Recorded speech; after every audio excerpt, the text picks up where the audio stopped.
What up, people? It's Malik Makes here with a new vlog. I know it's been a while since I did any vlog type stuff, but this is the kind of content that I feel like I can more regularly put out. This first vlog that I'm gonna be doing is me talking about a time where I had felt unwelcome. Let me just say, first and foremost, the feeling of being welcome, I think, is something that many of us take for granted. I think it feels obvious that when we walk into a space, we should feel like we belong in that space. But unfortunately, that is not always the case. Bars.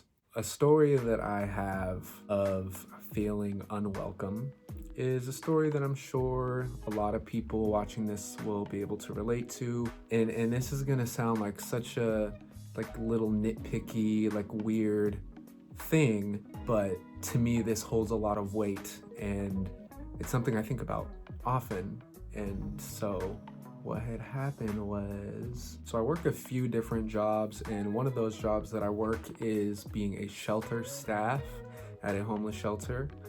That space is noticeably white. I am of maybe 3-ish other Black people, and I think there's maybe 12 employees altogether, which isn't a surprise, but when I explain the not feeling welcome, it might play into that a little bit.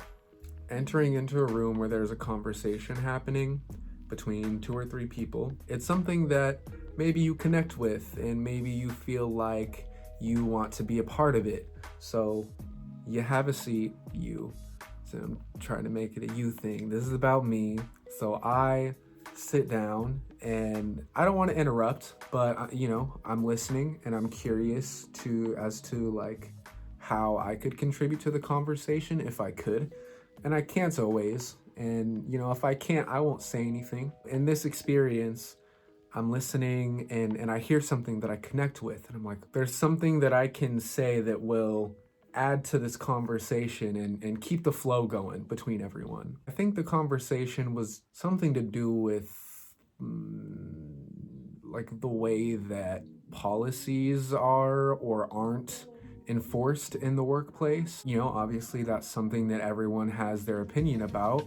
And so I felt like it was a safe space for me to, once they were done saying what they had to say, for me to chime in and be like, hey, this is my perspective on the thing that you are talking about. And I think, what I had to say was along the lines of it's interesting. It feels like we pick and choose which rules we follow, and certain people feel like certain rules are more important than others.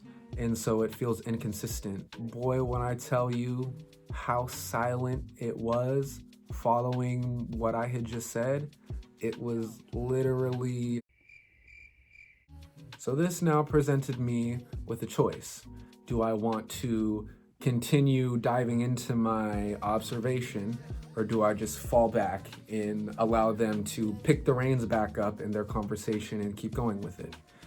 And I usually would lean more towards talking more, but in this situation, I didn't fully feel comfortable doing that. So I just fell back and tried to allow for the conversation to pick back up. Maybe there would be another point where I could chime in and we could all vibe together. Keep in mind, this is a small room, so if people are having a conversation and you aren't a part of it, it feels very isolating and like you just have to be in your little bubble, messing with your phone or reading a book, or, for me, I'm usually writing my raps, and I figure, let me pump my brakes on the rap and let me try to connect with these people who I'm working with, these elder white ladies, which, let me just say right now, I have a bias. It's illegal to have a charcoal grill in the park here.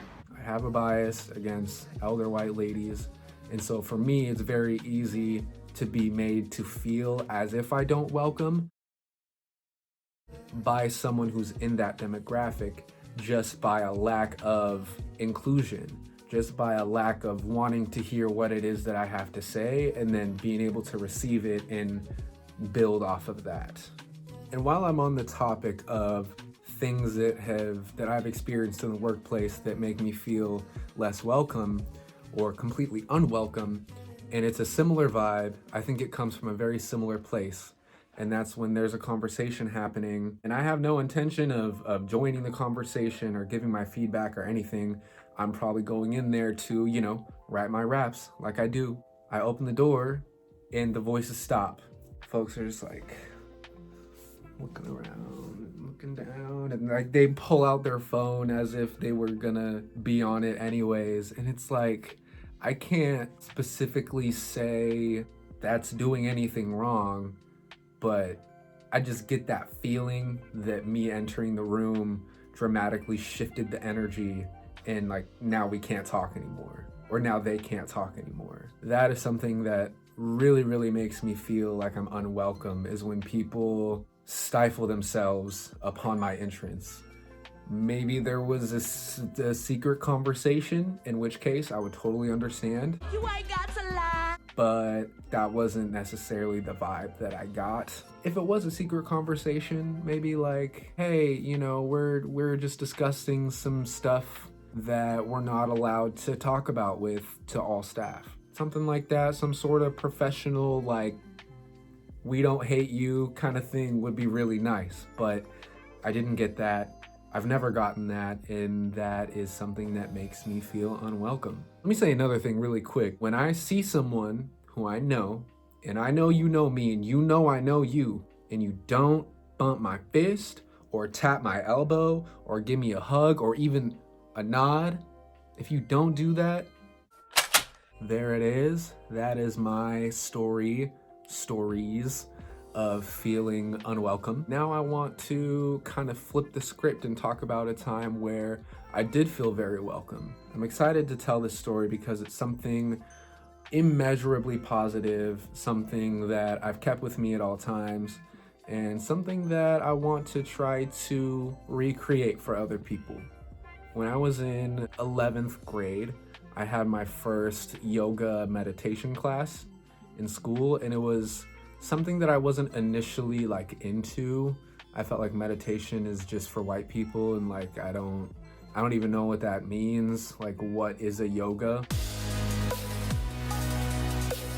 I was blessed enough to have some very amazing instructors in that space who were really embodying the message of like, you can be as you are and still do what you need to do in terms of like the breath, the body, your alignment, all that stuff. This is the first time that I had ever experienced teachers that were adults who care about people, and specifically children and teens, really caring about like how we feel and not necessarily what kind of grades we're getting or if we're showing up. There are plenty of people in that class who would regularly not show up, and they wouldn't be questioned the next time that they're finally there. It's just like, hey, it's nice to see you.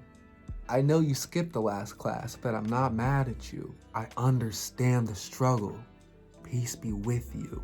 So I had a lot of firsts in that class. It was my first time meditating in that class, my first time crying in a class, my first time seeing someone else cry in a class, both from a space of joy and a space of anguish. Damn, I hope I used that word right. And the first that I'm going to talk about that made me feel welcome in that space is something so simple, yet so powerful. We went around the room and everyone was prompted to talk about how they feel. And that's something that, again, is a first for me. No one who is teaching me is gonna stop to ask me how I feel and genuinely care. And so we're going around the circle. Everyone's talking about how they feel. A lot of people aren't, which is understandable. Some people aren't saying anything. Some people are going super deep, but I don't necessarily know where I'm at and if I want to share. And if I do share, how much do I want to share? And so I think I said something along the lines of like, I don't know why I'm here. I don't know if this is for me, but I have an open mind and I'm willing to see like how this goes. The response to that from my teacher was, which low-key is my favorite response, I'm not gonna lie.